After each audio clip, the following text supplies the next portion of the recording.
মধ্যবিত্ত করে জন্মগ্রহণ করার পরেও বাবা-মা কখনোই কোনো কিছুর অভাব বুঝতে দেয়নি। যখন যা খেতে চেয়েছি, যখন যা চেয়েছি শখের জিনিস বলেন, প্রয়োজনীয় জিনিস বলেন সবকিছুই বাবা-মা দিয়েছে।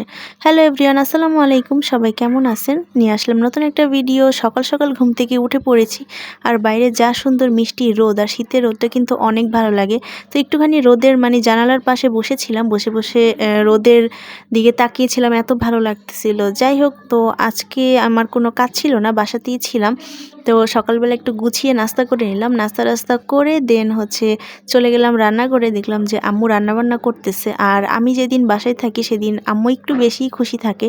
সেজন্য আম্মু সবসময় চেষ্টা করে যে আমাকে একটু ভালো মন্দ রান্না করে খাওয়াইতে। কারণ সবসময় আমি বাসায় থাকি না, দেখা যায় খাওয়া দাওয়ারও ঠিক থাকে না।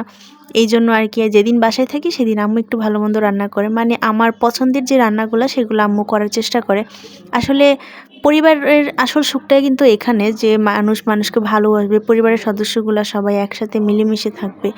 আসলে টাকা পয়সায় জীবনে সুখ আনে না, সুখ কিন্তু আসলে অন্য জিনিস। সুখটা কিভাবে আসে সেটা কিন্তু একটা ভালো পরিবারে যখন আপনি বসবাস করবেন তখনই কিন্তু বুঝতে পারবেন। আলহামদুলিল্লাহ, আমি বলতে পারবো যে আমাদের পরিবারটা অনেক সুখী। মধ্যবিত্ত ঘরে জন্মগ্রহণ করার পরেও আমার পরিবার থেকে আমি কখনো কোনো অভাব কখনোই বুঝতে পারিনি, মানে বাবা মা কখনোই কোনো অভাব আমাকে বুঝতে দেয়নি, আলহামদুলিল্লাহ। তো এখানে আম্মু একটু তেহারি রান্না করতেছিল গরুর মাংস দিয়ে। এটা আমার খুবই পছন্দের একটা খাবার। তো আম্মু প্রেশার কুকারে বসিয়ে দিচ্ছে যেন তাড়াতাড়ি হয়। তো মশলা টশলা সব কিছু দিয়ে, মরিচের গুঁড়া, তারপরে যা যা দরকার, সস, টমেটো সস, টক দই, মানে যা যা মশলা লাগে সব কিছুই আম্মু দিয়ে এখন মাংসটা দিয়ে দিল। মাংসটা দিয়ে এখন মাংসটা ভালো মতো কষিয়ে নিবে। আর গরুর মাংস তাই আম্মু প্রেশার কুকারে দিল, একটু তাড়াতাড়ি রান্না হবে আর কি।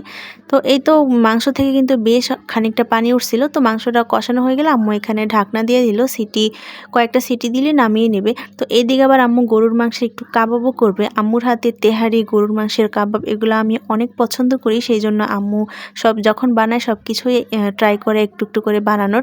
তো এদিকে কাবাবের মশলাটা, মানে কাবাবের যে গ্রেভি সেটা রেডি করে নিল। এদিকে পোলাওর চালটা ধুয়ে এক সাইডে রেখে দিল। এখন মাংসটা কিন্তু হয়ে গেছে। তো মাংসটা নামিয়ে এখন তেহারির জন্য পোলাওটা রান্না করে নিচ্ছে। তো চালটা ভালো মতো ভেজে নিয়ে এখন গরম পানি দিয়ে মাংসটা দিয়ে দিল। আম্মুর হাতের তেহারির রেসিপি কিন্তু আমি এর আগে একবার শেয়ার করেছিলাম। যদি দেখতে চান তাহলে আমার প্লেলিস্টে ভিডিওটা আছে, অবশ্যই দেখে আসতে পারেন।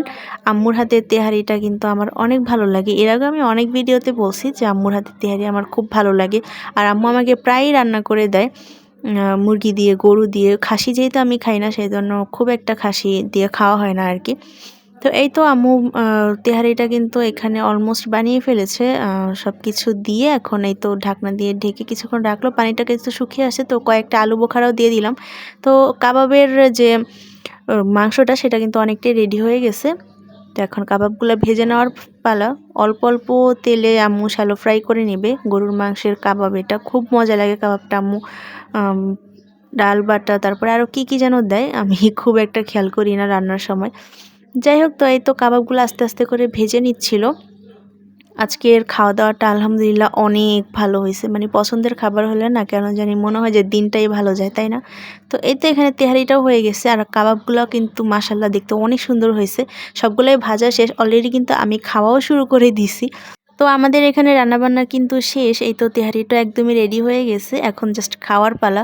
তো ভিডিওটা আজকে এই পর্যন্তই। ভালো লাগলে ভালোবাসা দিয়ে পাশে থাকবেন, পেজটা ফলো দিবেন আর চ্যানেলটা সাবস্ক্রাইব করবেন। আল্লাহ হাফিজ।